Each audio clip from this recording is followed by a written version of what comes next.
Shalom Bapak Ibu Saudara sekalian, selamat hari Minggu bagi Bapak Ibu berada saat ini juga online di rumah dan dimanapun berada dan juga saat ini berada onsite. Shalom dan selamat hari Minggu. Baik, kita akan memulai ibadah kita pada hari ini. Kita akan menyaksikan video klip Gereja Reformasi Indonesia.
Mari Bapak kita tundukkan kepala, kita boleh bersatu sejenak saat ini.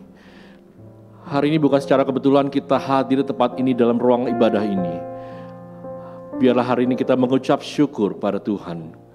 Saudara yang berada di rumah maupun saat ini onsite, kita bersyukur, kita percaya bahwa Tuhan menyertai hidup kita saat ini. Tuhan memberikan kita kekuatan, Tuhan memberikan kita kemampuan, dan biarlah juga Roh Kudus boleh nanti mengantar kita mendengarkan firman-Nya. Masing-masing mengucap syukur datang kepada Tuhan.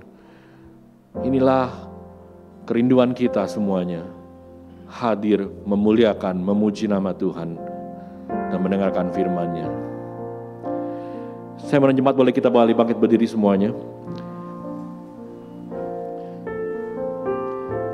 Pertolongan kita adalah dalam nama Bapa pencipta langit dan bumi, dalam nama Tuhan Kristus Yesus Kristus juru selamat kita, dan dalam pertolongan Roh Kudus, penolong dan penghibur kita.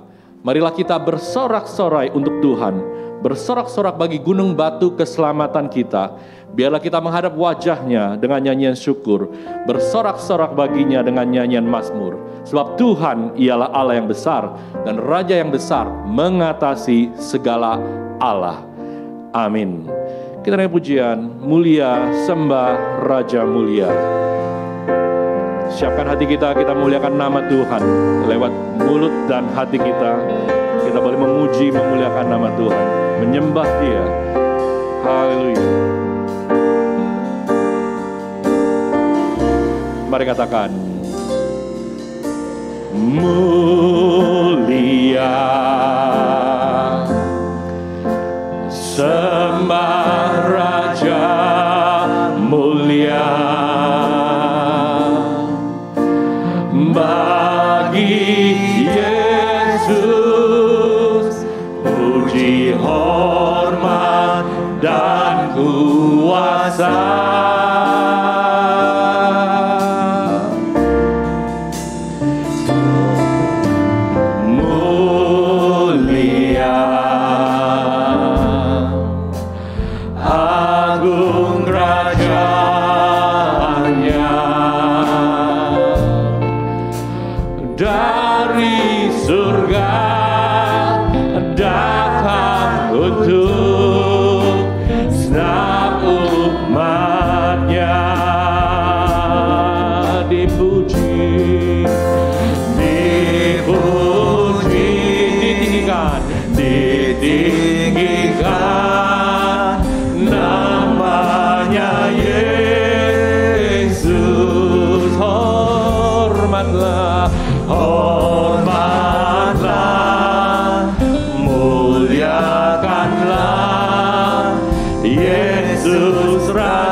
Jadi Raja. Sekali katakan, mulia sembah Raja mulia. Mulia. Mari kita menyembah Tuhan. Sembah Raja mulia bagi Yesus, puji hormat, puji hormat dan kuasa.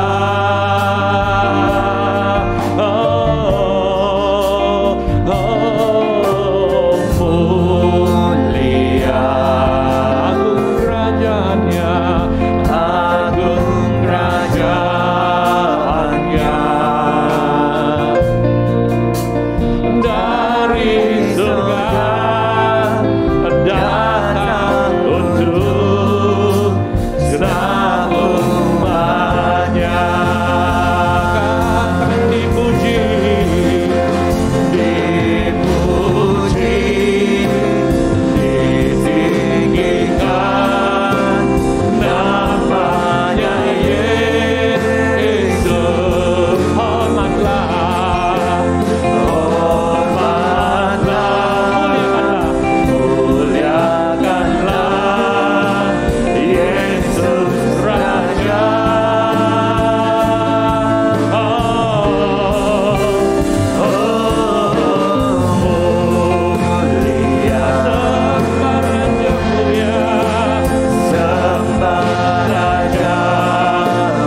Mari kita berdoa. Allah yang Maha Kuasa, Allah yang mulia, Raja atas segala raja dan Tuhan atas segala Tuhan, kami datang mengucap syukur, berterima kasih ke hadapan hadirat-Mu ya Tuhan, atas anugerah Tuhan, atas kemurahan Tuhan dalam kehidupan kami. Kami datang beribadah di tempat ini. Kami berdoa memohon pertolongan dan pimpinan Tuhan. Kiranya kehadiran kami bukanlah sekedar sebuah rutinitas sebagai orang Kristen yang harus datang beribadah di hari Minggu. Tapi bagaimana di dalam pujian-pujian kami, penyembahan kami, biarlah itu boleh menjadi suatu budaya. Biarlah penyampaian firman Tuhan yang disampaikan membentuk cara berpikir kami seturut dengan kehendak-Mu, seturut dengan kerajaan sorga. Terima kasih Tuhan Yesus. Berkatilah ibadah kami di hari ini. Berkatilah kami selaku jemaat-Mu. Berkatilah kami semua yang melayani di hari ini. Berkati juga hamba-Mu yang akan menyampaikan firman Tuhan. Biarlah kami semua diberkati oleh Tuhan. Terima kasih Tuhan Yesus. Ini doa dan permohonan kami. Kami menyerahkan ibadah kami ini hanya di dalam nama Tuhan Yesus Kristus, yang adalah Tuhan dan Juru Selamat kami. Kami berdoa dan mengucap syukur. Amin. Amin. Silakan duduk kembali Bapak Ibu sekalian, silakan duduk. Saudara, kita bersyukur bahwa Tuhan kita tidak pernah melihat rupa, tidak pernah melihat jabatan, tidak pernah melihat kekayaan, kemiskinan dari kita semuanya. Tapi Dia sudah memilih kita dan kebaikannya. Saudara, berikut kita akan masuk dalam pujian pengakuan dosa. Saya mengajak kita nyanyi pujian ini dengan sikap kita juga berdoa, menyatakan pengakuan dosa kita. Mari kita dengan satu pujian ini. Kita dapat lupakan Tuhan, kebaikan yang kita terima dan pengorbanannya.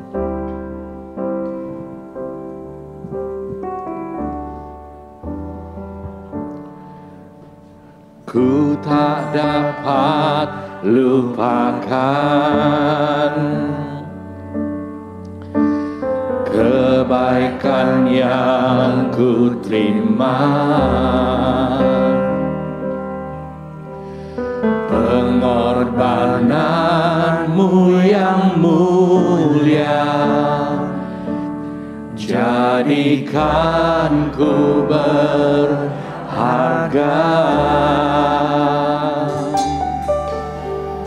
Kau tulus menerima aku apa adanya. Kekuatan kasih-Mu nyata memulihkan hidupku. Oh, Kau bukan Tuhan yang melihat rupa, Kau bukan Tuhan yang memandang harta. Hati hamba yang selalu Kau cari, biar Kau temukan di dalamku. Selama ku hidup, ku mau menyembah-Mu, sebab Engkau sangat berarti bagiku. Yang terbaik yang ada padaku, ku persembahkan kepadamu, Yesusku. Kita akan pujian sekali, katakan, ku tak dapat lupakan Tuhan. Ku tak dapat lupakan kebaikan yang kita terima semuanya. Kebaikan yang ku terima, pengorbanan Tuhan, pengorbanan-Mu yang mulia. Dia menjadikan jadikan kita berharga. Jadikanku berharga. Kau tulus menerima. Tulus menerima. Aku apa adanya Tuhan. Aku apa adanya. Kekuatan kasih-Mu nyata, memulihkan hidupku. Kau bukan Tuhan yang melihat rupa, Kau bukan Tuhan yang memandang harta. Hati hamba yang selalu Kau cari, biar Kau temukan di dalam aku hidup. Selama ku hidup, ku mau menyembah-Mu. Karena Kau berarti bagiku yang terbaik yang ada padaku. Aku persembahkan kepadamu. Kau bukan Tuhan yang melihat rupa. Naikkan pujian itu Bapak Ibu. Dengan kesungguhan hati kita percaya bahwa Tuhan kita tidak memandang harta. Hati hamba-Mu ya Tuhan, biar Kau temukan di dalam hati kami masing-masing ya Bapak. Biar Kau temukan di dalamku. Biarlah kita menjadikan pada Tuhan selama ku hidup Tuhan. Ku mau menyembah-Mu, sebab Engkau sangat berarti bagiku. Yang terbaik yang ada padaku, aku persembahkan kepadamu.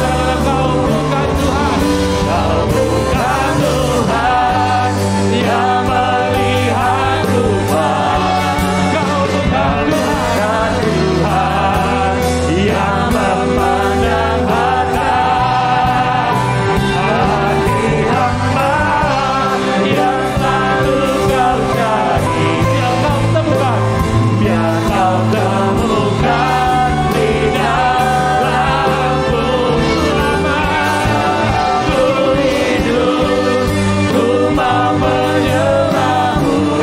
Sebab Engkau sangat berarti bagiku.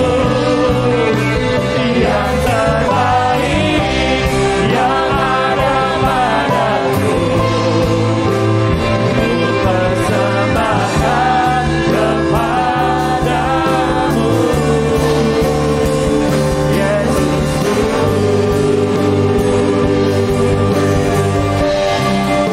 yang terbaik yang ada padaku, ku persembahkan kepadamu. Yesusku. Mazmur 51 ayat 3 dan 4 berkata, kasihanilah aku ya Allah menurut kasih setiamu. Hapuskanlah pelanggaranku menurut rahmat-Mu yang besar.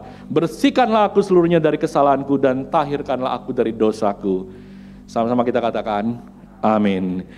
Baik, saudara, kita akan masuki satu pujian kesukaan. Kita menaikkan satu pujian. Saya boleh mengundang kita boleh bangkit berdiri Bapak Ibu sekalian semuanya. Tengok kiri kanan, kita tidak bersalaman, tapi kita bersyukur kita dalam Tuhan. Ya, saling melihat kiri dan depan dan belakang.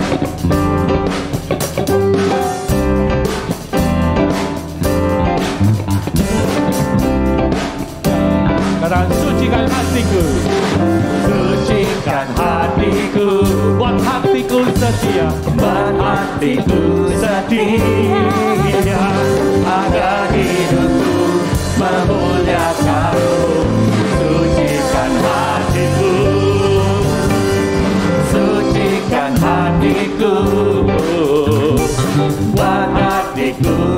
setia dan kebenaran terus bercahaya, sucikan hatiku oleh darah-Mu, oh Tuhan, ku disucikan dan dibenarkan. Hanya ada satu jalan saat ku datang padamu Tuhan. Sucikan hatiku, buat hatiku setia, agar hidupku memuliakan-Mu. Sucikan hatiku, oh sucikan hatiku, buat hatiku setia, dan kebenaran-Mu terus bercahaya. Sucikan hatiku, biar kebenaran-Mu terus bercahaya. Sucikan hatiku, biar kebenaran-Mu terus bercahaya. Sucikan hatiku.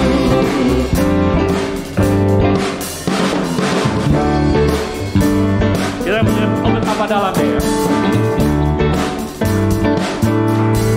Oh, betapa dalamnya kasih setiamu, betapa besarnya kebaikan-Mu, hidupku dipenuhi kemuliaan-Mu, indahnya oh Yesus Tuhan. Katakan, betapa dalamnya kasih setiamu, betapa besarnya kebaikan-Mu, hidupku dipenuhi kemuliaan-Mu, indahnya oh Yesus Tuhan.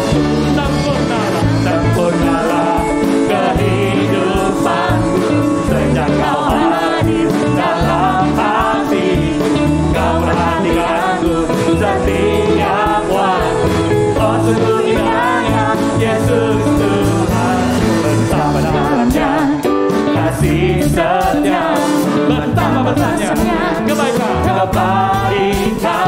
hidupku dipenuhi kemuliaan-Mu, indahnya oh Yesus. Sempurnalah kehidupanku sejak Kau hadir dalam hatiku. Kau perhatikanku setiap waktu. Oh sungguh indahnya Yesus Tuhan. Betapa dalamnya kasih setia, betapa besarnya kebaikan-Mu, hidupku dipenuhi kemuliaan-Mu, indahnya oh Yesus Tuhanku. Hidupku dipenuhi kemuliaan-Mu, indahnya oh Yesus Tuhan. Hidupku dipenuhi kemuliaan-Mu, indahnya oh Yesus Tuhanku. Haleluya, beri tangan buat kemuliaan bagi nama Tuhan. Silakan duduk kembali Bapak Ibu Saudara sekalian. Baik, hari ini kita akan dilayani oleh Pak Pendeta Galen dengan tema menyimpang dari kebenaran. Kita masuk dalam firman Tuhan, kita dengan satu pujian, Kau Allahku yang setia. Mari kita siapkan hati kita masuk dalam firman-Nya.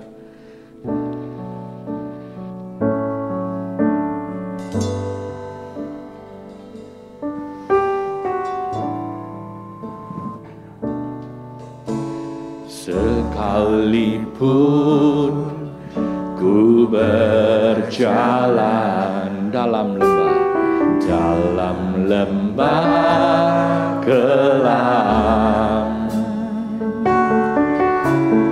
namun tangan-Mu selalu menopang hidupku. Saat ku dalam ketakutan, Kau hadir di sisiku. Kau berkata,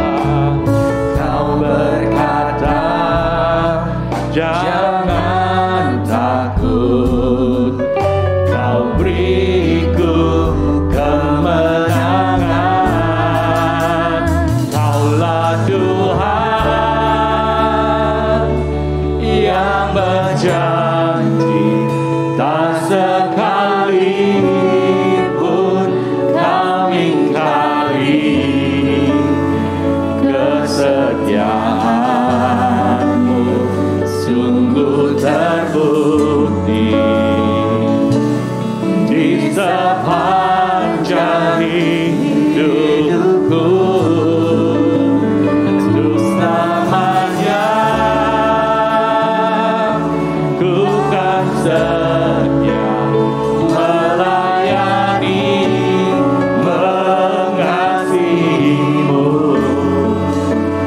tiada Tuhan seperti-Mu, Yesus, Kau Allahku yang setia. Kita sekali katakan, sekalipun ya Tuhan ku berjalan, sekalipun ku berjalan dalam lembah gelap, namun tanganmu selalu menopang hidupku. Saat ku dalam ketakutan, Dia hadir di sisi kita. Kau hadir di sisiku. Kau berkata, jangan takut. Kau beriku mari kita bangkit menjadi Bapak sekalian. Katakan, Kaulah Tuhan, Kaulah Tuhan yang berjanji, tak sekali pun Kau ingkari kesetiaan-Mu sungguh terbukti di sepanjang hidupku. Selamanya Tuhan setia melayani mengasihi-Mu. Tiada Tuhan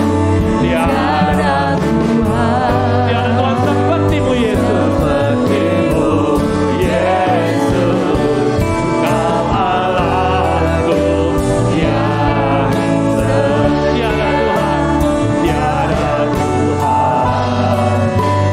seperti-Mu. Tiada Tuhan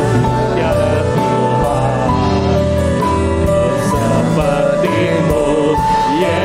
Kau Allahku yang setia.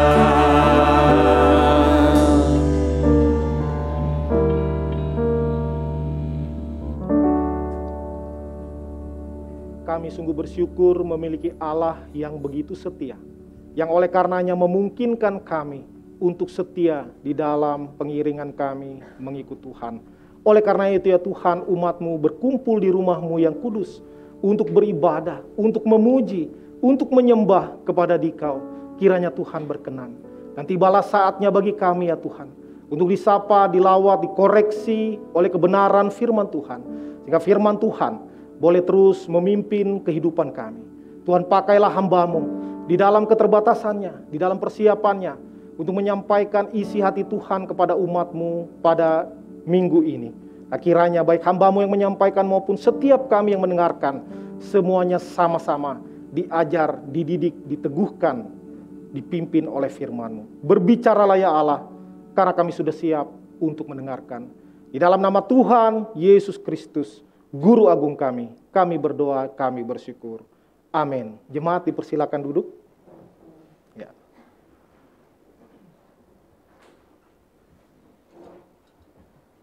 Hari ini adalah hari yang unik, ya, tanggal 1 Mei. Ya, biasanya itu terkenal dengan istilah May Day, ya. May Day bukan April Mop. May Day itu hari buruh. Biasanya jalan-jalan akan penuh, banyak demo. Tapi tahun ini luar biasa, tidak ada demo karena yang biasa demo pulang kampung semua. Ya. Tapi bukan tidak ada demo ya, jangan senang dulu. Katanya infonya diundur, ya, entah tanggal 12 Mei atau tanggal 14 Mei karena semua mau menikmati liburan dulu. Tapi ibadah kepada Tuhan tidak ada libur, ya, tidak ada libur. Kita tetap beribadah, apalagi hari Minggu ibadah cuman 1 kali seminggu. Masa mau diliburkan? Ya.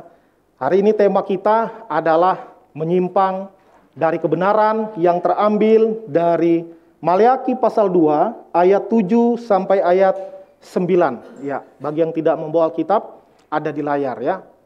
Maliaki pasal 2 ayat 7 sampai ayat 9. Saya akan bacakan bagi kita semua. Demikianlah sabda firman Tuhan. Sebab bibir seorang imam memelihara pengetahuan, dan orang mencari pengajaran dari mulutnya. Sebab dialah utusan Tuhan semesta alam. Tetapi kamu ini menyimpang dari jalan. Kamu membuat banyak orang tergelincir dengan pengajaranmu. Kamu merusakkan perjanjian dengan Lewi, firman Tuhan semesta alam. Maka aku pun akan membuat kamu hina dan rendah bagi seluruh umat ini. Oleh karena kamu tidak mengikuti jalan yang kutunjukkan, tetapi memandang bulu dalam pengajaranmu. Sedemikian jauh pembacaan firman Tuhan, berbahagialah kita yang membaca, merenungkan, dan melakukan firman Tuhan di dalam kehidupan kita hari lepas hari. Hari ini jemaat harus lebih bersemangat dari minggu-minggu sebelumnya mendengarkan firman Tuhan. Kenapa? Karena hari ini secara spesifik firman Tuhan ini adalah teguran bagi para imam, bukan bagi para jemaat. Ya, jadi semakin panjang khotbahnya, semakin semangat jemaat. Itu untuk Pak Pendeta semua itu firman Tuhannya ya. Jadi bersemangatlah. Karena hari ini pendeta-pendeta yang dihakimi oleh firman Tuhan. Ya, tapi jangan senang dulu. Eksposisi berikutnya jemaat yang kena ya. Maka pendeta yang lebih semangat khotbahnya. Tidak ya. Kita tidak bersenang-senang di atas penghukuman orang lain. Karena kadang orang sukacita bukan karena berkat dari Tuhan, tapi karena orang lain dapat keapesan yang lebih berat daripada dia. Ya, suatu kali di dekat istana ada pedagang kaki lima, nggak bodoh, dibilang nggak boleh dagang di situ, dagang, tukang salak, ya ditangkap, udah dimarahin, dagang lagi situ, dimarahin dagang lagi. Ada tempat di pasar nggak mau, karena di situ ramai ya, dekat istana presiden. Maka kesel itu ya pas pampres. Sini barang dagangannya, didenda percuma, nanti jualan lagi, biar efek jerah katanya. Mangap katanya, mangap. Dimasukin salak ke kerongkongan, sakit-sakit. Rasain, baru 1, 2 lagi katanya. Wah, menderita. Yang kedua, ampun pak, enggak lagi. Yang ketiga, kaget pas pampresnya. Kok ketawa? Bukannya enak itu kerongkongan masuk salak ya, kulitnya tajam. Ternyata dia ketawa. Pada saat ketangkep yang ketiga, ada tukang durian ketangkep juga. Maka yang ketiga nggak sakit lagi, dia ketawa. Karena apa? Ada orang yang lebih apes dari dia, itu membawa kesenangan bagi dia. Nah bukan begitu ya, jadi firman Tuhan seharusnya walaupun teguran itu untuk dirinya sendiri, ataupun untuk orang lain, atau untuk jemaat, harus disampaikan dengan spirit yang sama. Harus disampaikan dengan semangat yang sama. Bukan untuk menjatuhkan, menjelekkan, atau membenarkan diri sendiri, tetapi sebagai pelajaran. Ya, karena firman Tuhan itu dua sisi, pedang bermata dua dikatakan. Ke sana dia menusuk, ke dalam juga dia menusuk. Jadi tidak ada bilang ini khotbah untuk jemaat, tidak. Khotbah itu pendeta mengkhotbahi dulu dirinya sendiri, baru dia berhak untuk menyampaikan firman Tuhan kepada jemaat. Jadi dia juga dikoreksi oleh kebenaran firman Tuhan. Nah, kalau minggu lalu kita belajar bagaimana imam yang ideal, dia mengajar, dia melayani umat Tuhan, membawa umat lebih dekat kepada Tuhan. Itu adalah hamba Tuhan yang ideal. Jadi itu idealismenya seperti itu. Dan hari ini ayat firman Tuhan yang kita baca adalah realitasnya. Ya, seringkali idealisme dengan realitasnya itu beda jauh. Ya, jauh panggang daripada api. Itu kata pepatah ya. Kalau kita manggang panggangannya jauh dari baranya, kapan matengnya? Ya, itu makanya istilahnya ada jauh panggang daripada api. Minggu lalu kita belajar bagaimana imam itu tugasnya adalah mengajar jemaat. Bukan asal mengajar, tapi memberikan ajaran yang benar, lalu memberikan ajaran yang sehat.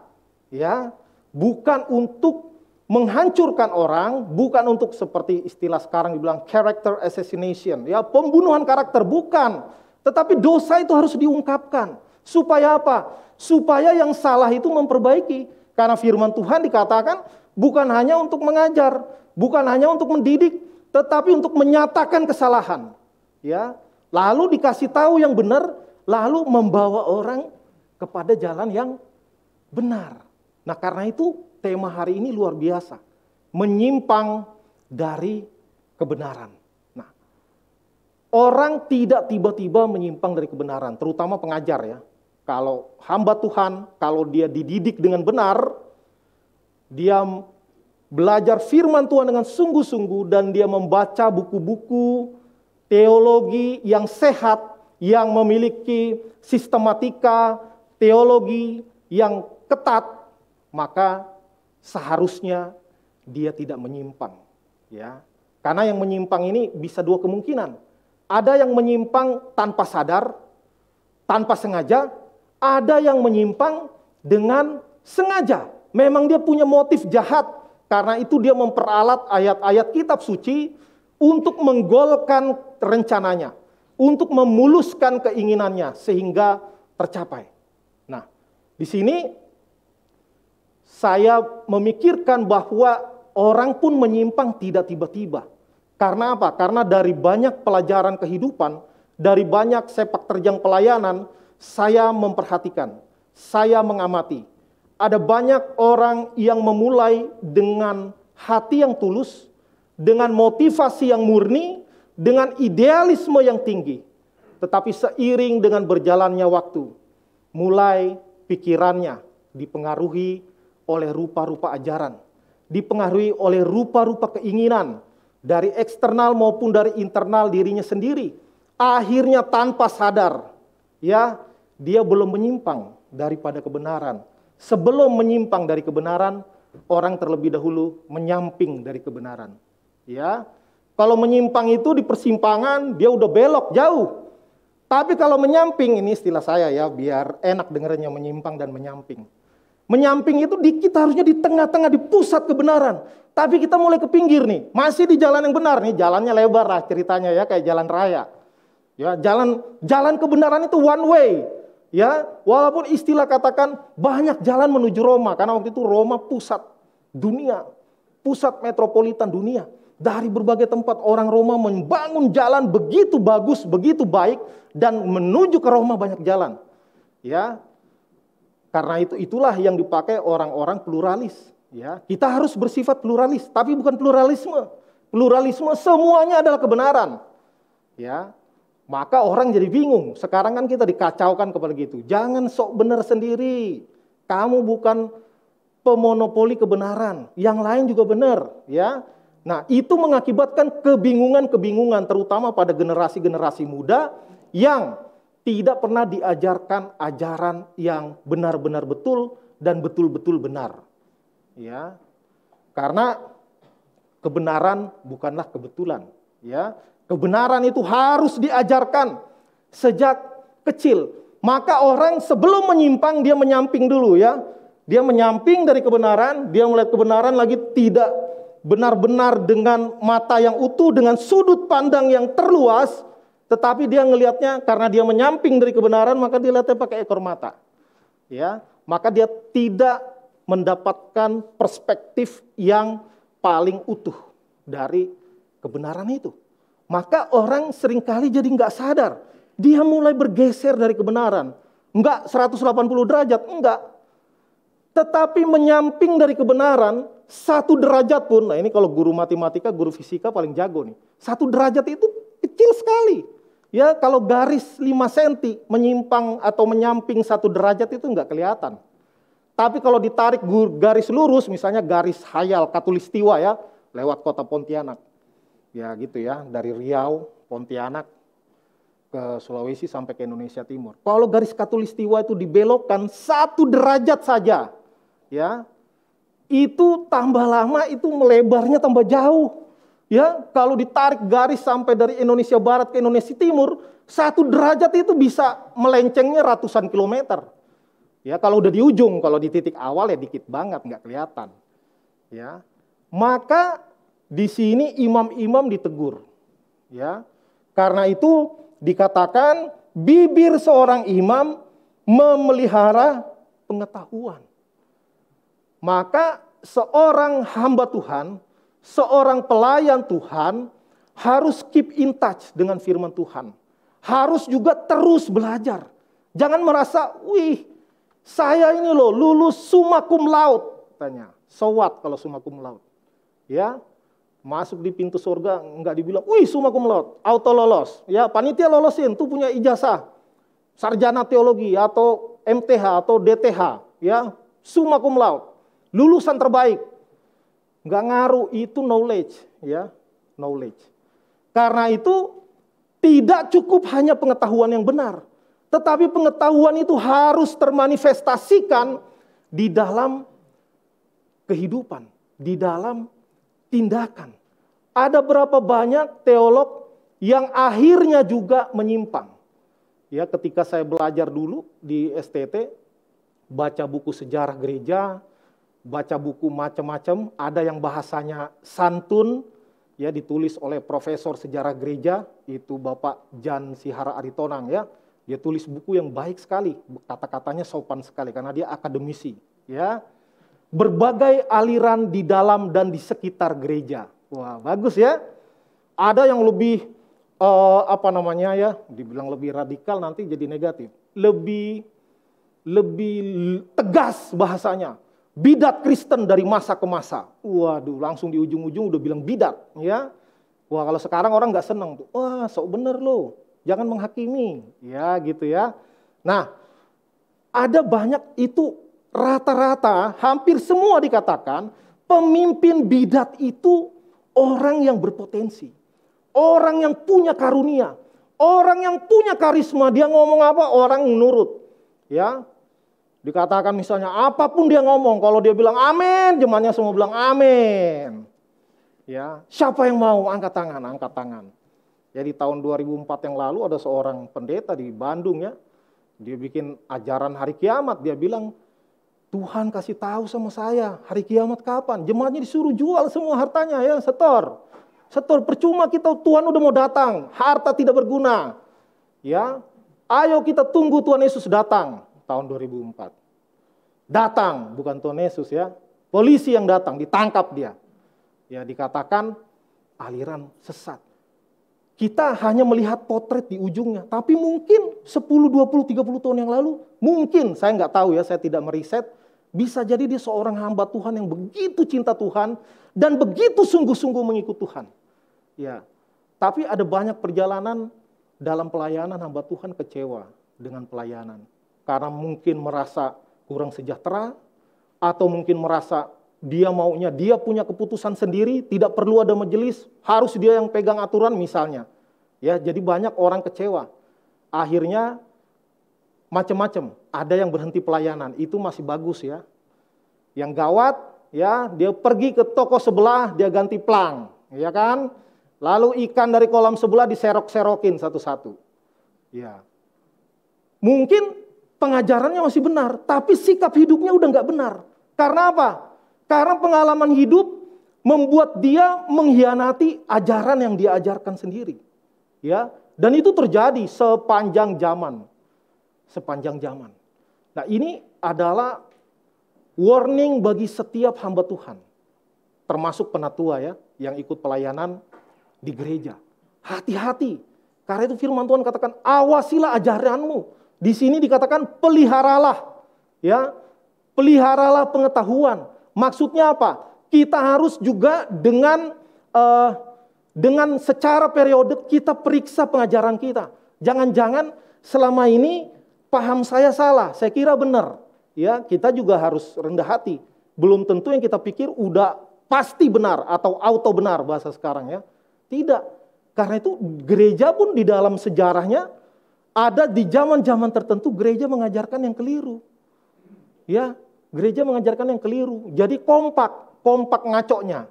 Tetapi lalu Tuhan munculkan tokoh-tokoh tertentu yang mereformasi ajaran gereja, ingin mengajak umat Tuhan kembali kepada firman yang murni. Back to the Bible, bukan radikalisme, ya, bukan. Tetapi kembali kepada ajaran yang murni. Tetapi kemudian di dalam kita menerapkan di dalam kehidupan sehari-hari, baru kita lihat konteks. Ya, kita lihat konteks bagaimana firman Tuhan bisa dikemas kepada orang-orang dari latar belakang yang berbeda-beda. Ya, karena itu Rasul Paulus tidak menekankan sunat Yahudi kepada orang-orang yang bukan Yahudi. Mereka nggak ngerti, jangan bebankan mereka dengan hal-hal yang tidak esensi. Yang penting itu iman, sunat hati, bukan sunat daging. Ya, jadi demikian pengajarannya. Maka di gereja juga kita begitu kan. Secara periodik gereja kita juga memeriksa kembali ADART. Bagaimana ini? ADART. ADART bukan kitab suci ya. Bukan kitab suci yang pasti ya dan amin dari selama-lamanya sampai selama-lamanya. Tidak. ADART bisa. Kalau sekiranya ini untuk zaman sekarang mungkin ini bisa diubah sedikit-sedikit. Oke. Ya, itu oke. Tetapi firman Tuhan tidak pernah berubah. Hanya cara menyampaikannya bisa disesuaikan dengan konteks. Bukan kita mengaburkan kebenaran. Bukan. Ya, tetapi hanya seperti packagingnya bagaimana biar orang lebih mengerti. Rasul-rasul banyak mengambil filsafat-filsafat Yunani di dalam mengajarkan kebenaran Injil. Karena apa? Ya karena orang Yunani ngertinya filsafat. Maka caranya adalah memakai pola pikir filsafat juga untuk memasukkan kebenaran kepada para penggemar filsafat di Yunani. Ya, karena itu rasul-rasul juga memakai konteks yang sesuai dengan daerah tersebut sehingga orang mengerti dan diharapkan menerima. Karena itu Rasul Paulus ketika memberitakan Injil ke Yunani beda dengan gaya Yohanes Pembaptis yang memang melayani di orang Yahudi yang udah tahu kebenaran tapi tidak hidup dalam kebenaran. Maka Rasul Paulus nggak bilang kepada orang Yunani, "Hei ular beludak, ya bertobatlah engkau, kalau tidak celaka." Ya, tidak begitu. Rasul Paulus bilang, "Wah, saya melihat kalian ini sungguh-sungguh beribadah kepada dewa-dewa." Enggak dibilang kafir kau, sesat, enggak. Ya, dibilang saya melihat kalian itu beribadah dengan sungguh-sungguh kepada dewa. Tapi saya ada lihat di satu tempat ada tulisan kepada dewa yang tidak dikenal atau kepada Allah huruf kecil, ilah yang tidak dikenal. Itulah yang saya mau kasih tahu kepada kalian. Saya kenal yang tidak kalian kenal itu. Ya, dia masuk melalui pola pikir orang Yunani. Sebagian percaya, banyak yang nggak percaya, nggak masalah. Tidak mungkin Injil diterima oleh semua orang. Ya, Yesus yang ngajar aja muridnya ada yang berkhianat, apalagi kita yang ngajar. Tapi kita ngajar juga sebaik mungkin, ya, sebagaimana bisa orang bisa mudah mengerti dan mudah diterima. Karena itu kalau kita ngajar misalnya di tempat orang yang well educated, ya, yang sangat terpelajar, ya mungkin istilah-istilahnya beda dengan kalau kita misalnya mission trip ke pedalaman, ya, atau misalnya ke anak sekolah minggu, bahasanya jangan sama. Jangan pikir, berarti saya itu mengaburkan kebenaran. Bukan, ya. Kemarin saya diminta di sekolah minggu, pasca di Ancol, ya saya tidak mungkin mengatakan, Tuhan itu mengambil rupa itu kenosis namanya adik-adik, apa kenosis? Nah, ya, itu adalah wujud grand design ilahi. Itu adalah, pakai bahasa-bahasa akademis semua kan. Lalu bangga kita murid-muridnya mendengarkan. Padahal murid-muridnya dengarnya gini. Ya, bukan kagum. Bukan mereka yang bodoh, pengkhotbahnya yang enggak pintar. Ya. Jadi bukan mengagung-agungkan bahasa tinggi, bukan, harus sesuai dengan siapa pendengarnya. Makanya Yesus itu kalau bercerita menggunakan bahasa sehari-hari, menggunakan bahasa petani, dia enggak pakai bahasa sorga.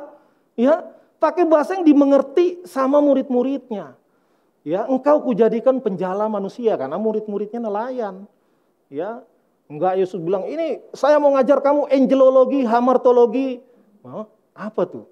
Logalogi. Ya, enggak ngerti murid-muridnya. Nah, karena itu hamba Tuhan harus bisa mengemas pengetahuan yang benar dan menyajikannya kepada pendengarnya dengan lebih spesifik sesuai dengan pengertian para pendengarnya, ya. Jadi itu yang diperintahkan oleh Tuhan kepada para imam sehingga orang itu mencari pengajaran kepada hamba Tuhan. Ya, saya bersyukur saya dulu adalah salah satu murid dari pendeta Bikman Sirait mendiang, ya. Beliau adalah salah satu panutan saya di dalam pengajaran.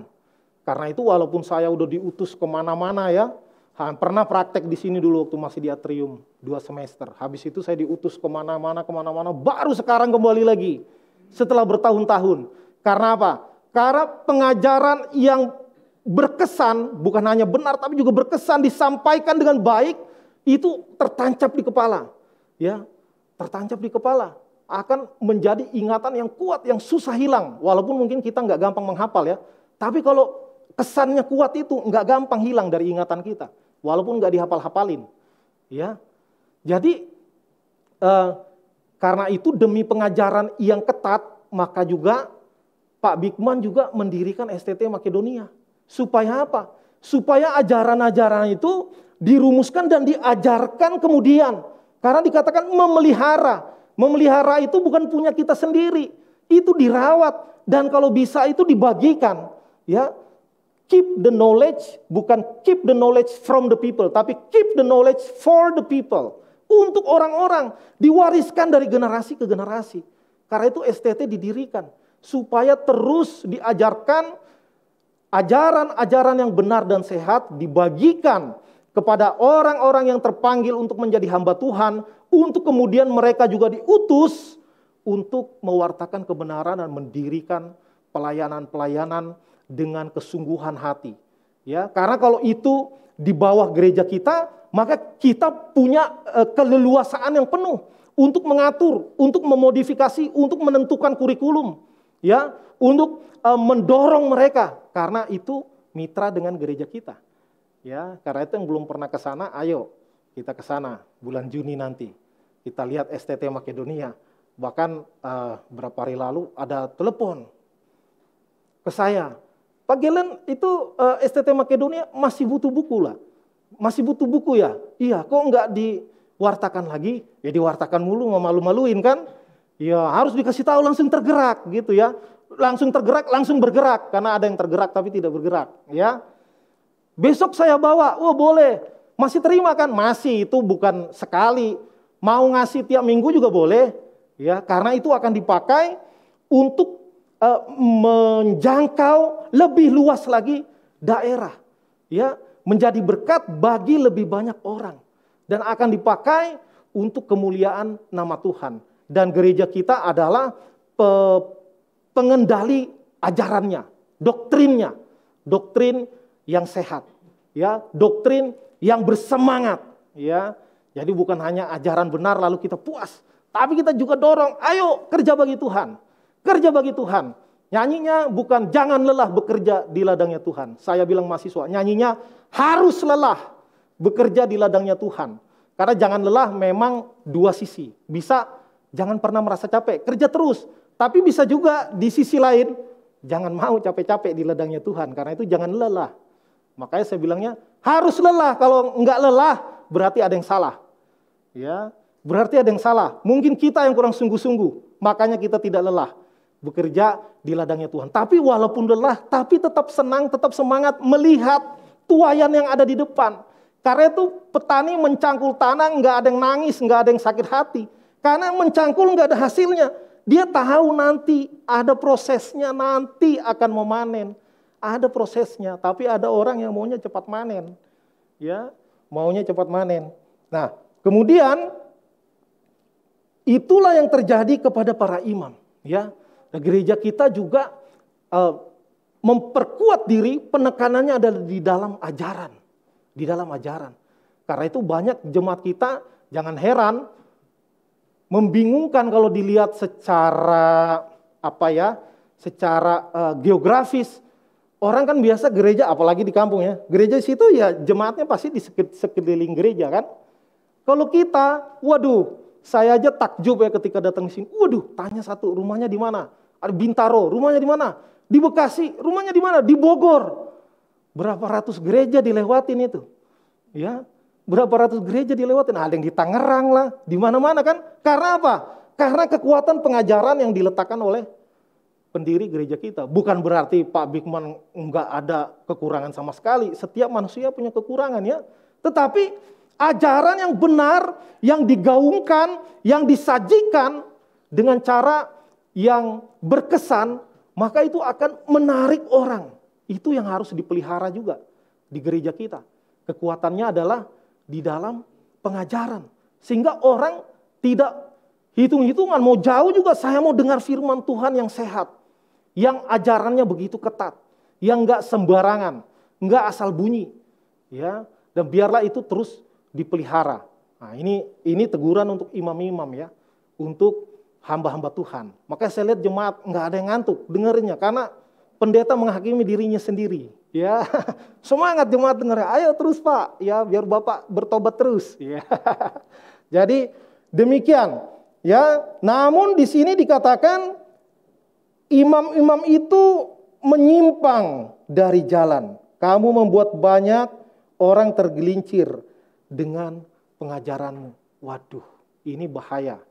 Ya, karena memang ada peribahasa mengatakan guru kencing berdiri, murid kencing berlari.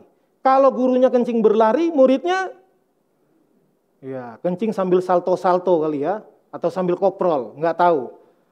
Karena itu imam ini dihajar duluan sama Tuhan. Kenapa? Kalau hanya level jemaat yang ngaco, yang sesat, maka dampaknya tidak sebesar kalau pendetanya yang ngaco, kalau pendetanya yang sesat. Karena pendeta itu menyampaikan ajaran, menyampaikan firman Tuhan. Ya sedikit banyak jemaat pasti ada yang ngikutin. Ya, karena itu pimpinan ini penting untuk menjaga dirinya sendiri.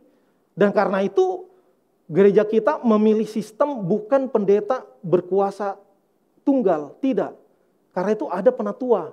Dalam artian apa? Juga untuk menjaga, ya, check and balances, ya. Dan ada pembagian, distribusi, bukan kekuasaan ya, distribusi pelayanan. Dibagi-bagi, siapa yang bagian ini, siapa yang bagian itu. Karena itu filosofi kita, semua melayani semua. Nah, jadi yang belum pernah jadi aktivis, jadilah aktivis. Yang belum pernah jadi penatua, jadilah penatua. Ya. Yang terpanggil jadi pendeta, juga jangan mengeraskan hati. Ya. Kalau terpanggil, jangan panggil-panggilkan diri ya. Jangan panggil-panggilkan diri. Nah, itulah yang diajarkan oleh firman Tuhan hari ini. Banyak yang menyimpang dari jalannya. Dan itu terjadi dari zaman dulu. Ya, dari zaman perjanjian lama. Bagaimana imam-imam mencari keuntungan untuk dirinya sendiri, melakukan korupsi, lalu juga melakukan pelayanan tidak sesuai SOP. Ya, saya sudah pernah singgung itu ya, anak-anak dari Imam Harun, Nadab dan Abihu, dia mempersembahkan dengan api asing dikatakan. Itu maksudnya tidak sesuai SOP. Pandai-pandai sendiri.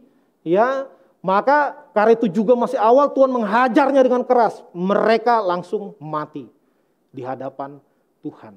Nah, kalau sekarang banyak kesalahan-kesalahan, kekacauan-kekacauan, Tuhan tidak hukum secara langsung. Ya, tapi kesalahan-kesalahan, kekacauan-kekacauan yang dilakukan, diinisiasi oleh hamba Tuhan, Tuhan akan meminta pertanggungan jawabannya. Ya, bisa jadi kelihatan penghakiman Tuhan kepadanya, bisa jadi dilihat ketika di bumi, bisa juga tidak di bumi. Nanti di hari akhir, di hari penghakiman, tetap akan ada penghakiman Tuhan yang meminta pertanggungjawaban dari pelayan-pelayan Tuhan yang mengakibatkan kekacauan di dalam gereja, yang mengakibatkan perpecahan di dalam gereja, ya. Karena itu dari zaman rasul-rasul pun terjadi perdebatan, beda pendapat itu sangat biasa, sangat biasa. Suami istri aja nggak ada yang pernah sepakat dari A sampai Z, nggak ada. Ya, milih cat rumah aja bisa berdebat. Ya, milih motif spray aja bisa berdebat. Suaminya sukanya lambang klub bola, ya, istrinya sukanya bunga-bunga. Ya kan? Akhirnya dipotong spraynya bagi dua, yang sebelah ditidurin istrinya bunga-bunga, di sebelah suaminya itu gambar logo tim sepak bola. Ya, kesukaan saya itu Barcelona. Ya, maka fans Real Madrid nggak masalah, kita tetap satu di dalam Tuhan. Ya, jadi seperti itu.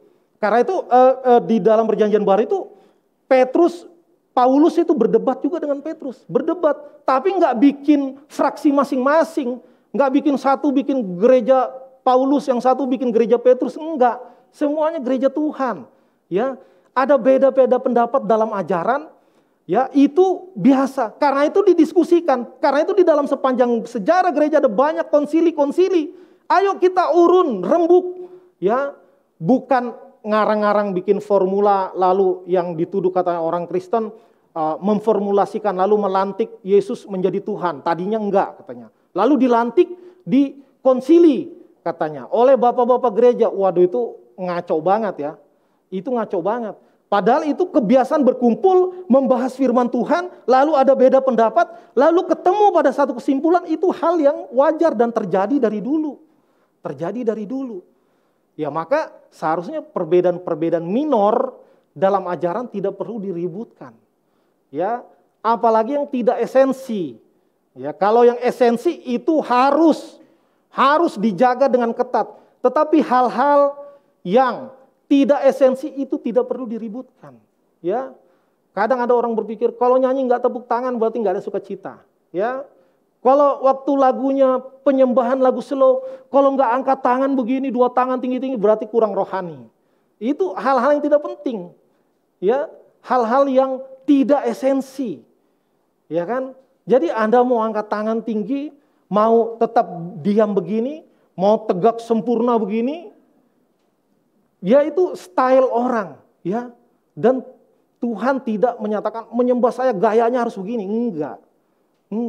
Tetapi yang dipentingkan imanmu benar-benar enggak kepada Tuhan.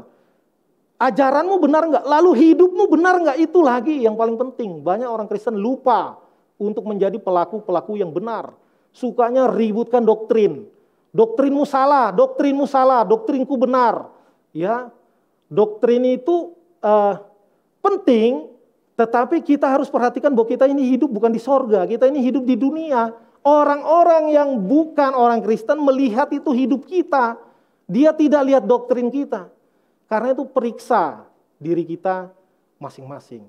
Ya, loh kok kami dibawa-bawa Pak? Kata Bapak khotbahnya untuk pendeta, untuk pelayan. Iya, pelayan itu dihakimi Tuhan, apalagi jemaat itu loh ujungnya ya. Jangan senang dulu. Ya. Apalagi jemaat juga pasti dihakimi Tuhan, tapi dimulai dengan para pelayan Tuhan. Karena itu bagi kita yang terlibat di dalam pelayanan mimbar, baik itu ibadah minggu, ibadah tengah minggu, mari kita melihat diri kita. Awasi ajaran kita. Kalau bingung, cari lebih dalam, research lebih dalam, tanya hamba Tuhan, tanya penatua yang lebih senior. Ya, lebih baik kita jangan sok tahu, ya, jangan sok tahu. Kalau tidak tahu ya tidak tahu. Kadang saya ditanya mahasiswa, saya nggak langsung jawab. Kalau saya nggak tahu, saya bilang kasih saya waktu, nanti saya jawab. Ya, jangan kadang kalau udah di depan kan macam betul aja ya. Kalau udah ngajar mahasiswa udah kayak tahu semua, padahal nggak juga. Ya kan, karena kan kita kuliah kan pendalamannya di bidang tertentu, nggak semuanya, ya. Enggak semuanya. Karena itu hamba Tuhan juga harus dengan rendah hati yang tadi kembali memelihara pengetahuan. Dalam arti kalau dipelihara itu harus terus berkembang. Ya, maka hamba Tuhan harus terus belajar. Baca firman, dekat dengan Tuhan, pelayanan, dan juga membaca buku-buku tentang teologi. Supaya apa? Selalu up to date. Bukan untuk membaca tren ya, tapi pengertian kita terus berkembang, progresif. Ya, sehingga bisa memberikan ajaran-ajaran yang benar, sehat dan memotivasi sehingga orang semangat, ya, sehingga kita bukan hanya ajarannya benar, tetapi juga menjadi orang-orang yang saleh, orang-orang yang semangat, ya. Karena kadang di dalam sejarah gereja tuh kayak ada dualisme, yang satu mementingkan ajaran, yang satu mementingkan kesalehan. Ya, ini keliru sebenarnya. Harusnya orang saleh harusnya berdasarkan kebenaran yang benar, yang ketat. Tapi yang pengertiannya benar, ya harus juga saleh dong. Ya, maka itu harus terintegrasi ya di gereja kita. Ya, kita jadi orang-orang yang bukan hanya punya pengertian, punya dogmatika doktrin yang benar dan sehat, tetapi itu keluar ya di dalam apa? Di dalam tindakan-tindakan kesalehan. Hidup kita harus saleh. Ya. Karena itu saya mengajak jemaat-jemaat Tuhan yang belum pernah ikut ibadah PA, ibadah doa pagi, ya. Kenapa sih harus doa pagi? Kan di sorga nggak ada itu pagi, siang, sore, malam. Ya, saya berdoanya malam boleh nggak? Boleh. Tapi nanti ada kegiatan doa pagi, doa siang, doa malam malah lebih susah lagi. Ya kan? Doa pagi dulu. Ya, kita melatih kita supaya itu bukan berarti wah udah kayak ini mah bukan reform. Ya, enggak. Orang reform itu harus rajin berdoa. Ya, jadi tiap Sabtu jam 5.30. Ya. Jadi mari kita periksa ajaran kita apakah sudah benar. Kita periksa diri kita, terutama para pelayan Tuhan, supaya kita jangan menyesatkan orang, jangan menciptakan kekacauan di dalam gereja. Kiranya Tuhan yang menolong kita. Kita berdoa. Bapa di surga, kami bersyukur atas firman-Mu yang mengingatkan kami, para pelayan Tuhan dan umat Tuhan pada umumnya, agar kami memelihara pengetahuan dan mengajarkan apa yang seharusnya diajarkan. Jauhkan kami ya Tuhan dari pementingan diri sendiri, apalagi ada motivasi-motivasi terselubung di dalam dan melalui gereja Tuhan, untuk keuntungan pribadi, untuk kepentingan lain-lainnya yang tidak berkenan di hadapan Tuhan. Kiranya Tuhan yang terus berintervensi di dalam diri setiap gereja, setiap hamba Tuhan, setiap pelayan Tuhan, untuk menjaga ajaran yang murni, namun tetap juga mempresentasikan kebenaran dengan cara yang bermartabat. Tolong kami ya Tuhan, kami tahu tidak mudah, tetapi kami percaya Roh-Mu yang kudus yang akan menolong dan menuntun kami. Kami berdoa ya Tuhan, jemaat yang berulang tahun sepanjang minggu berjalan ini, kiranya segala yang baik Tuhan limpahkan di dalam kehidupan mereka, dan kiranya mereka terus menikmati pemeliharaan Tuhan di dalam kehidupan mereka. Kami berdoa Tuhan untuk jemaat yang sedang sakit. Hari ini kami berdoa spesifik untuk ayah dari Saudara Agung yang sedang sakit, dan juga papa dari Bapak David Tobing yang masih dirawat di rumah sakit. Kiranya Tuhan yang menilik mereka, Tuhan yang memperhatikan mereka menurut belas kasih-Mu yang besar. Sebagai manusia ya Tuhan, kami terus mendoakan kesembuhan mereka. Namun jadilah kehendak-Mu di dalam kehidupan mereka, dan keluarga yang merawat kiranya boleh terus memberikan support kepada papa mereka, sehingga papanya juga boleh bersemangat dan tetap memandang kepada kebaikan Tuhan dan menyatakan bahwa Tuhan selalu baik di dalam kehidupan mereka. Kami berdoa ya Tuhan untuk ibadah kenaikan Tuhan Yesus Kristus yang akan dilaksanakan pada tanggal 26 Mei nanti. Setiap panitia yang mempersiapkan, kiranya Tuhan tolong agar kiranya ketika ibadah ini berlangsung semuanya boleh berjalan dengan tertib dan teratur, sehingga melalui ibadah ini kami semua boleh menikmatinya, dan Tuhan boleh dimuliakan melalui ibadah kenaikan Tuhan Yesus Kristus. Kami juga berdoa ya Tuhan untuk pergumulan jemaat secara umum. Bagi jemaat Tuhan yang sedang merindukan pasangan hidup, kiranya Tuhan yang karuniakan.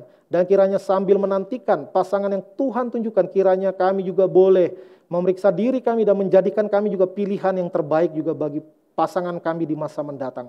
Bagi yang sedang dalam hubungan berpacaran, kiranya Tuhan juga yang sertai jaga hubungan di antara mereka, dan kiranya mereka Tuhan juga tolong untuk tetap mencintai Tuhan dan menjaga kekudusan hidup, sehingga hubungan berpacaran menolong mereka mengenal lebih dalam satu dengan yang lain, sehingga ketika mereka memasuki rumah tangga mereka juga boleh di dalam pimpinan dan penyertaan Tuhan. Kami juga berdoa Tuhan untuk jemaat Tuhan yang bergumul merindukan buah hati di dalam kehidupan pernikahan mereka, kiranya Tuhan tilik.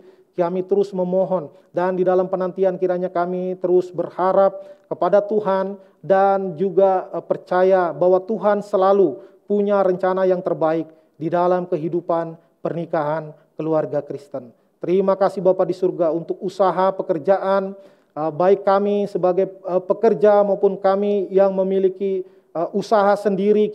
Kiranya Tuhan tolong kami agar kiranya melalui usaha pekerjaan kami, nama Tuhan dipermuliakan, dan kami melakukan usaha pekerjaan kami juga dengan cara-cara yang berkenan di hadapan Tuhan. Terima kasih Tuhan, kami sungguh terbatas di dalam menyampaikan apa yang menjadi pokok-pokok doa kami. Kiranya Roh-Mu yang kudus yang menyempurnakan doa kami dan menjawab seturut dengan kerelaan kehendak-Mu saja. Di dalam nama Tuhan Yesus Kristus, Guru Agung kami, Juru Syafaat kami yang hidup, kami berdoa, kami bersyukur. Saya mengundang Bapak Penatua Yuke untuk membacakan surat keputusan.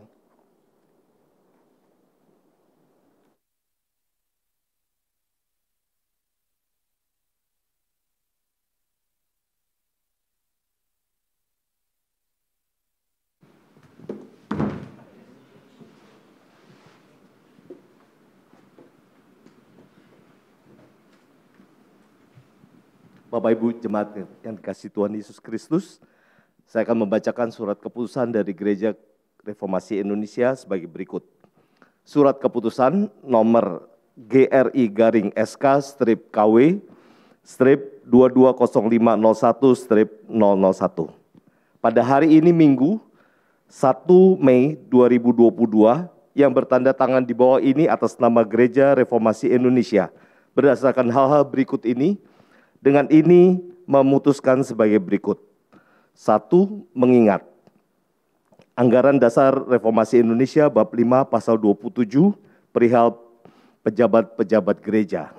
2. Anggaran Rumah Tangga Gereja Reformasi Indonesia bab 2 pejabat-pejabat gereja dan seterusnya. 3. Telah dilakukan pembicaraan di antara hamba Tuhan dan majelis mengenai calon koordinator wilayah di lingkungan Gereja Reformasi Indonesia. 4. Rapat majelis pada hari Minggu 26 Januari 2022. 5. Telah dilakukan pembicaraan di antara majelis Gereja Reformasi Indonesia dan calon koordinator wilayah pada hari Minggu 30 Januari 2022. 2. Romawi menimbang. 1. Pelayanan Gereja Reformasi Indonesia yang memiliki lokasi beribadah di Wisma Bersama, Salemba, Jakarta Pusat.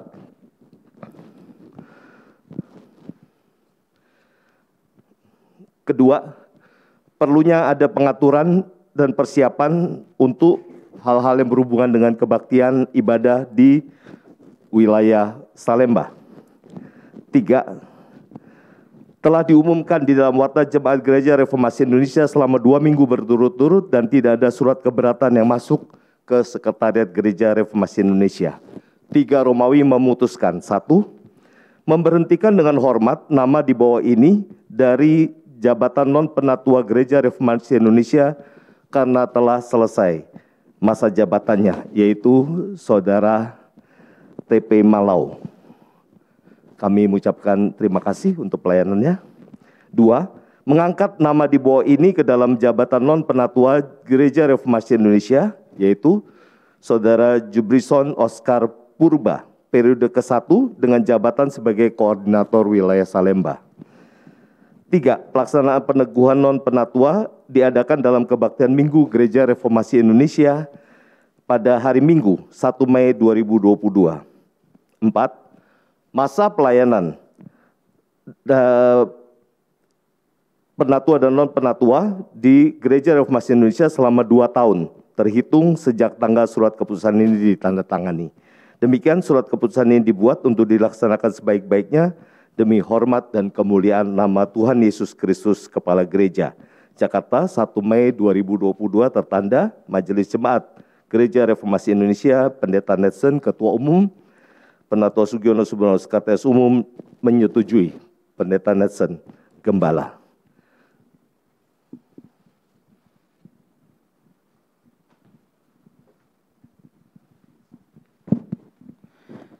Kepada Bapak Oscar dipersilahkan untuk berdiri, maju ke depan.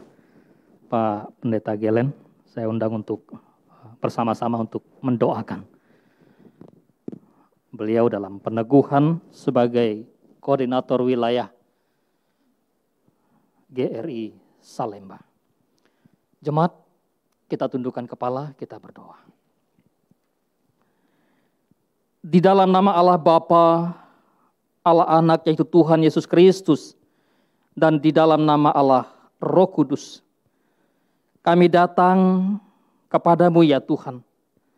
Hamba-Mu berdoa untuk Bapak Jubrison Oscar Purba, yang Tuhan panggil, yang Tuhan pilih, yang Tuhan tentukan, untuk menjadi seorang koordinator, wilayah Gereja Reformasi Indonesia Jemaat Salemba ini.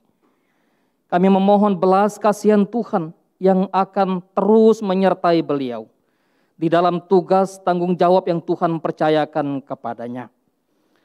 Berikan kepadanya segala hikmat, pengertian, dan bijaksana. Tuntun dia di dalam setiap pengajaran dan bahkan di dalam kelakuan. Tuhan memimpin, Tuhan menolong. Tuhan yang memperlengkapi dengan karunia yang Tuhan anugerahkan kepadanya. Diberikan kecakapan di dalam melayani Engkau ya Bapa. Oleh sebab itu Tuhan, Engkau sendiri yang senantiasa menyertai dia dengan segala tugas-tugas yang ada. Terima kasih, kami memohon belas kasihan Tuhan. Inilah doa kami, permohonan kami, yang kami panjatkan hanya di dalam nama Allah Bapa, di dalam nama Allah Anak, dan di dalam nama Allah Roh Kudus kami berdoa. Amin. Ya, silakan Pak Oskar menghadap dulu ke depan. Ya, kita sambut Pak Oskar sebagai koordinator wilayah Salemba Raya. Ya, Bapak TP Malau sudah mengakhiri masa jabatan beliau. Ya, sebetulnya tahun yang lalu, tapi karena situasi pandemik dan sebagainya, dan bahkan beberapa kali penundaan, tapi bersyukur pada hari ini beliau Pak Oskar nanti yang mempersiapkan untuk segala tugas pelayanan di Wisma Bersama ini untuk koordinator wilayah. Karena tanggal 26 Mei kita akan melaksanakan memperingati hari kenaikan Tuhan Yesus Kristus. Dan pada hari itu juga nanti akan ada pergantian-pergantian pengurus di struktur kepenetuaan. Karena itu terus dukung doa, ambil bagian di dalam setiap pelayanan yang ada. Tuhan yang mempercayakan pelayanan ini kepada kita semua. Tadi Pak Pendeta sudah menyampaikan kebenaran firman Tuhan bagi kita. Ya, Tuhan menolong, Tuhan memberkati, support Pak Oskar, support kita semua, dan kita saling mendukung satu dengan yang lain di dalam melayani Tuhan.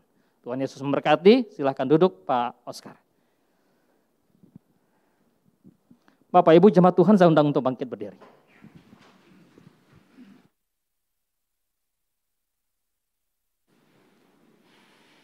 Bersama dengan gereja di segala badan 4, marilah kita mengikrarkan pengakuan iman rasuli sebagai berikut. Aku percaya kepada Allah, Bapa yang Maha Kuasa, Khalik langit dan bumi, dan kepada Yesus Kristus, Anaknya yang tunggal Tuhan kita. Ia dikandung dari Roh Kudus, lahir dari anak darah Maria. Ia menderita sengsara di bawah perintahan Pontius Pilatus, disalibkan, mati dan dikuburkan, turun ke dalam kerajaan maut. Pada hari yang ketiga, bangkit pula dari antara orang mati, naik ke surga, duduk sebelah kanan Allah, Bapa yang Maha Kuasa. Dan dari sana ia akan datang untuk menghakimi orang hidup dan yang mati. Aku percaya kepada Roh Kudus, gereja yang kudus dan am, persekutuan orang kudus, pengampunan dosa, kebangkitan orang mati, dan hidup yang kekal.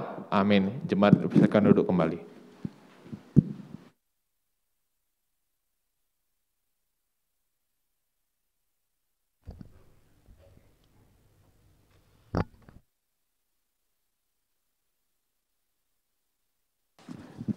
Baik, tiba saatnya kita akan masuki dalam persembahan syukur kita.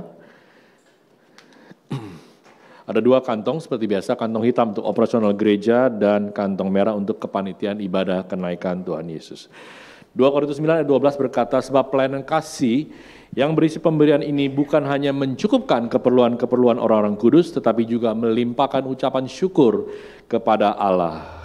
Amin. Kita pujian kecaplah dan lihatlah, biarlah kita boleh mempersiapkan yang terbaik. Bagi Bapak Ibu yang online bisa memberikan persembahan lewat rekening yang ada di layar atas ini.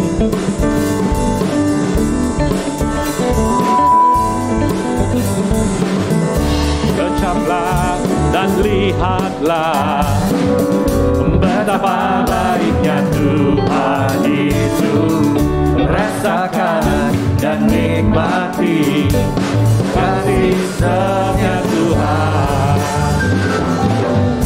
Kecaplah dan lihatlah betapa baiknya Tuhan itu, rasakan dan nikmati kasih setia Tuhan. Syukur bagimu Tuhan, segala hormat bagimu Tuhan.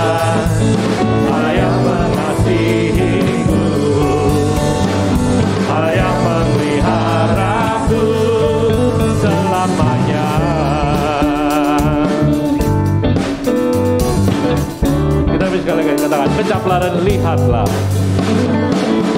Kecaplah dan lihatlah betapa baiknya Tuhan itu. Rasakan dan nikmati kasih setia Tuhan. Kecaplah dan lihatlah betapa baiknya Tuhan itu. Rasakan dan nikmati kasih setia. Mari kita bangun diri Bapak sekalian, katakan syukur bagimu Tuhan, segala hormat bagimu Tuhan, Allah yang mengasihiku, Allah yang memeliharaku selamanya, selamanya, selamanya.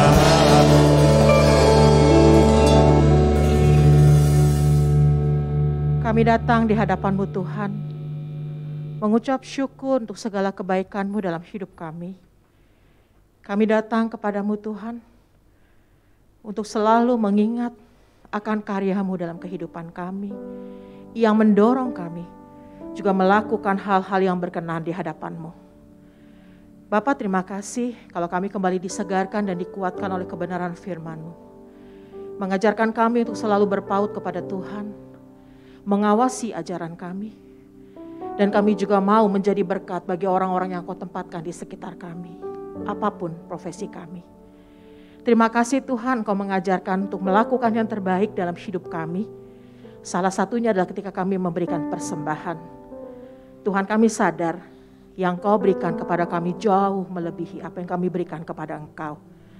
Tapi kami mau belajar Tuhan, memberikan yang terbaik kepada Engkau di dalam bentuk persembahan pada siang hari ini. Tuhan berkati, Engkau kuduskan uang yang kami berikan. Dan ajar kami bukan terpaku hanya memberikan dalam bentuk materi. Tapi terlebih adalah kami mau memberikan hidup kami, diri kami kepada Tuhan. Karena Engkau mau mati untuk kami. Dan itu merupakan satu anugerah terbesar yang kami dapatkan dari Engkau. Tuhan pakai setiap tangan yang mengelolanya di gereja ini. Berikan kepada mereka takut akan Tuhan. Bila setiap rupiah yang dikumpulkan boleh semakin menjangkau banyak jiwa mengenal Kristus, menerima Engkau sebagai Tuhan dan Juru Selamat yang hidup. Terima kasih Bapa. Terima kasih kami juga boleh berdoa kepadamu di dalam nama Tuhan Yesus yang telah mengajarkan kami berdoa. Bapa kami yang di surga, dikuduskanlah namamu, datanglah kerajaanmu, jadilah kehendak-Mu di bumi seperti di surga. Berikan kami pada hari ini makanan kami yang secukupnya. Dan ampunilah kami akan kesalahan kami, seperti kami juga mengampuni orang yang bersalah kepada kami. Dan janganlah membawa kami ke dalam pencobaan, tetapi lepaskanlah kami daripada yang jahat. Karena Engkaulah yang punya kerajaan dan kuasa dan kemuliaan sampai selama-lamanya. Amin. Dengan tetap berdiri, kita akan mengakhiri ibadah kita pada hari Minggu ini. Kita sama-sama akan baca petunjuk hidup baru dari Amsal 4 ayat 27. Kita baca 1, 2, 3. Janganlah menyimpang ke kanan atau ke kiri, jauhkanlah kakimu dari kejahatan. Amin. Kasih-Mu memulihkan hidupku, kuasa-Mu membangkitkan rohku. Darah-Mu telah hilang, darah-Mu telah tercurah bagiku. Pengorbanan-Mu sempurna. Kasih-Mu memulihkan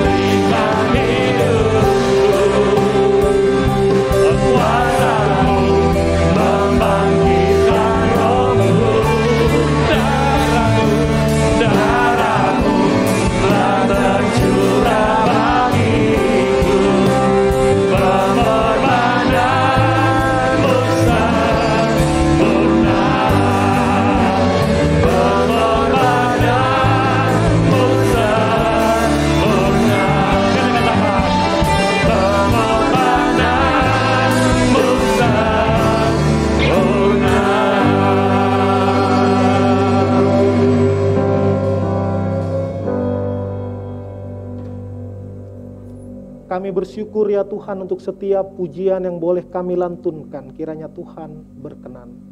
Kami mengucap syukur atas kebenaran firman Tuhan yang begitu lugas dan tegas. Agar sejarah-sejarah yang telah pernah terjadi menyimpang dari kebenaran jangan lagi terulang di sepanjang sejarah yang di masa yang akan datang. Dan biarlah kami Tuhan sebagai gereja, sebagai pribadi, kami terus memeriksa ajaran yang kami ajarkan apakah sudah sesuai dan masih berpadanan dengan Injil. Dan apakah hidup kami sudah menjadi pelaku-pelaku firman yang giat, yang benar, dengan motivasi yang benar, dengan motivasi yang murni. Kiranya Roh Kudus yang terus memimpin kami, membawa kami ke dalam jalan-jalan yang Tuhan tunjukkan untuk kami jalani. Dan biarlah kami taat, dan biarlah kami mendedikasikan hidup kami bagi hormat dan kemuliaan nama Tuhan. Jemaat yang dikasihi Tuhan, usai sudah ibadah kita akan kembali melanjutkan kehidupan kita.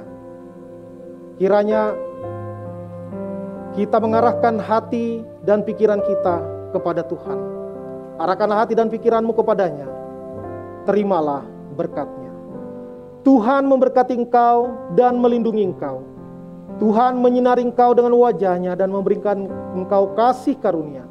Tuhan menghadapkan wajah-Nya kepadamu dan memberi engkau damai sejahtera. Turunlah atas kita semua kasih dari Allah Bapa, pertolongan dari Tuhan kita Yesus Kristus, ajaran, pimpinan, penyertaan Allah Roh Kudus bagi kita sekalian, kini dan sampai sepanjang segala masa. Amin. Haleluya. Haleluya. Haleluya. Haleluya.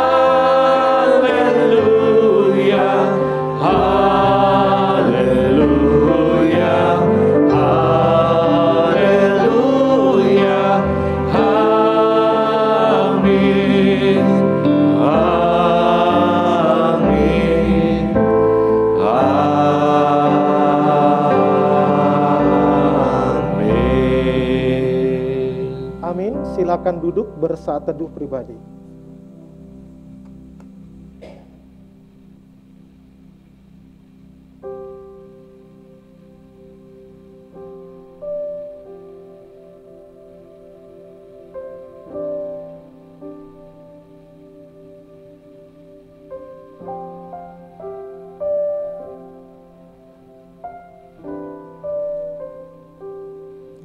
Amin. Titipan dari STT Makedonia mengucapkan terima kasih atas Bapak Ibu Jemaat Tuhan yang telah berpartisipasi menyumbangkan buku-buku untuk STT Makedonia. Buku-buku ini akan digunakan untuk menunjang pelayanan dan termasuk pengabdian kepada masyarakat ya dari STT Makedonia. Ya. Jadi nggak ada kata terlambat ya. Minggu depan, bulan depan juga boleh, nggak apa-apa ya. Nah, kita akan menyaksikan warta video Gereja Reformasi Indonesia.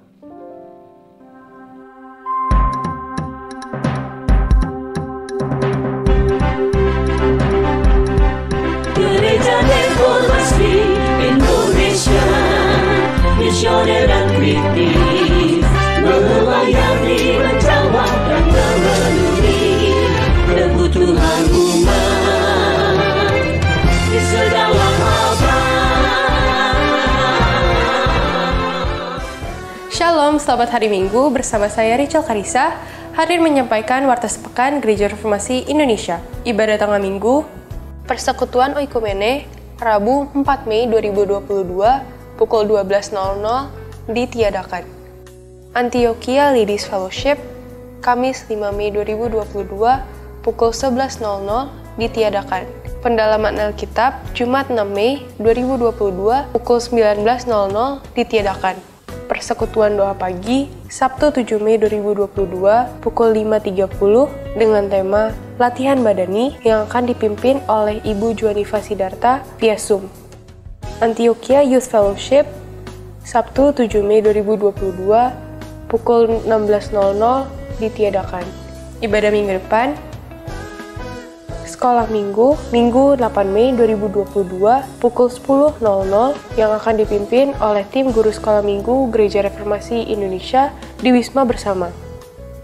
Kebaktian umum, Minggu 8 Mei 2022 di Wisma Bersama dengan tema Ibu Pengajar yang Lemah Lembut akan disampaikan oleh Pendeta Netsen live pukul 10.00 dan relive pukul 16.00 di YouTube Gereja Reformasi Indonesia. Di Pacific Place dengan tema Ibu Pengajar yang Lemah Lembut akan disampaikan oleh Pendeta Galen Marpaung pukul 16.00. Kami nantikan kehadiran jemaat sekalian dalam setiap ibadah sepanjang minggu ini. Dan info lainnya yang perlu jemaat ketahui,